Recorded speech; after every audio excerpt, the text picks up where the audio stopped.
Hello दोस्तों, राधे राधे। आज है कान्हा जी की छठी। तो चलिए आज हम कान्हा जी की छठी मनाते हैं।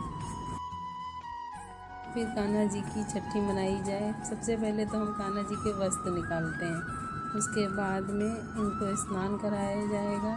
तो पहले तो स्नान की व्यवस्था होती है। तो पहले मैंने गंगा जल से कान्हा जी को स्नान कराया है और आराम से अच्छी तरीके से धीरे धीरे कान्हा जी को स्नान कराया जाएगा। गंगा जल से स्नान होने के बाद में दूध से कान्हा जी को स्नान कराया जाएगा। करा रहे हैं, दूध से स्नान कराने के बाद में फिर कान्हा जी को शुद्ध जल से स्नान कराया जाएगा। और उसके बाद में इनका और कोई काम होगा। तो अब हमने फिर शुद्ध जल से कान्हा जी का स्नान कराया है। कान्हा जी का स्नान कराने के बाद में फिर कान्हा जी को स्वच्छ कपड़े से या किसी अच्छे वस्त्र से इनको पोंछा जाता है। तो मैं इनको कान्हा जी को अच्छे कपड़े से इनका देखिए अच्छी तरह से मैंने सभी अंगों को मैंने अच्छी तरह से पोंछ लिया है। अब पोंछने के बाद में इनको वस्त्र पहनाया जाएगा। अच्छे से वस्त्र नए, जो आज वस्त्र मैं इनके लिए लाई हूँ छठी में, वही वस्त्र पहनाऊँगी। कान्हा जी बहुत सुंदर लगेंगे इस वस्त्र में। प्रेम पूर्वक मैंने इनको वस्त्र पहनाया है। इसके बाद में इनका और भी श्रृंगार होगा। वो श्रृंगार करने के बाद में आगे की पूजा स्टार्ट होगी। तो बोलिए राधे राधे। राधे राधे बोलते रहना है। राधे राधे बोलकर ही सारा श्रृंगार करना है। कान्हा जी आप मैं इनको माला पहनाऊंगी। मेरे श्रृंगार का सामान पहले से ही रख रखा है। आप लोग भी पहले ही सारी व्यवस्था करके रख लें। इसके बाद मैं कंगन पहनाऊंगी। कान्हा जी के लिए मैं सुंदर से कंगन लाई हूँ, कान के कुंडल भी लाई हूँ। प्रेम पूर्वक उनको पहनाएंगे कान्हा जी को। पूरे श्रृंगार में कान्हा जी बहुत सुंदर लगते हैं। इसलिए जो भी बन पड़े आपसे वो सारे श्रृंगार के सामान पहनाने चाहिए। कान्हा जी मेरे बहुत प्यारे हैं, बहुत सुंदर लगते हैं।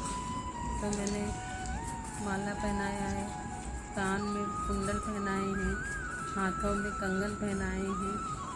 और आप भी ऐसे ही श्रृंगार कर सकते हैं। मैंने पूरा श्रृंगार का सामान एक पास रख लिया था और धीरे धीरे मैं इनको सब चीज़ें पहना रही हूँ।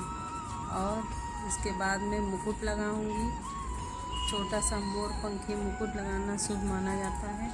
तो मैंने इनको मोर का मुकुट लगाया है।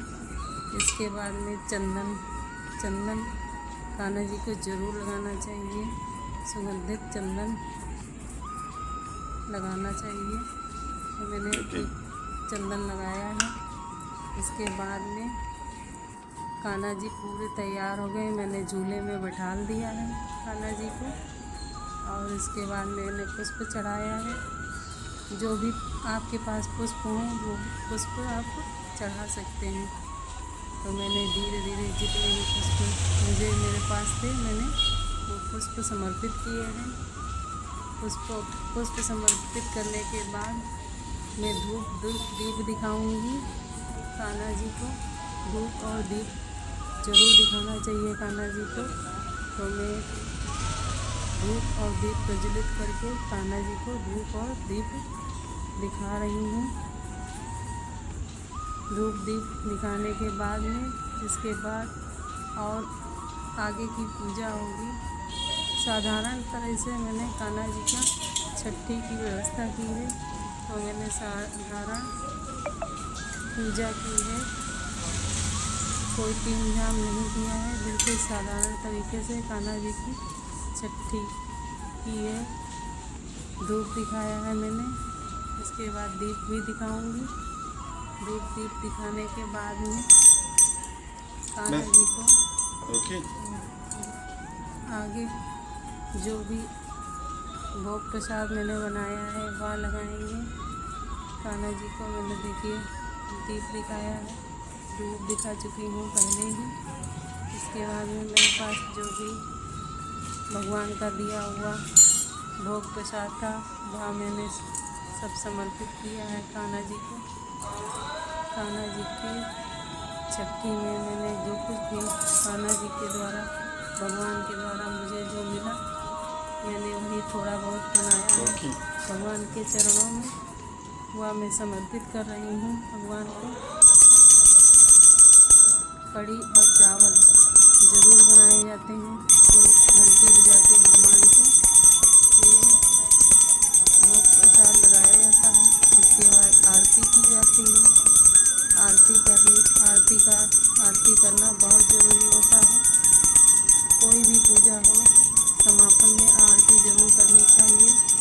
आरती करने के बाद में कान्हा जी को फोकस करो। मैंने आसन पर तो पहले ही बैठा दिया था। इसके बाद छठी में जैसा कि जानते हैं आप लोग काजल लगाने का भी विधान है, तो मैंने कान्हा जी के काजल लगाने के लिए चम्मच में एक काजल पारा है और कान्हा जी को लगा रही हूँ। कान्हा जी को काजल लगाने के बाद में थोड़ी सी पूजा झूला झुलाऊँगी। झूला झुलाने के बाद क्षमा याचना मांगूंगी कि हे भगवान जो भी मुझसे अपराध हुए गलती हुई हो क्षमा करें। और झूला झुलाने के बाद में बस भगवान का पूरा छठी का कार्यक्रम पूरा हुआ। ऐसे ही मैंने अपने घर में भगवान की छठी मनाई है और झूला झुलाने के बाद में छठी का समापन भी किया जाएगा। छठी में भगवान कान्हा को झूला ज़रूर झुलाना चाहिए। झूला के साथ में ही भगवान बहुत खुश होते हैं। जो भी भक्तजन हो वो झूला ज़रूर झुलाएं।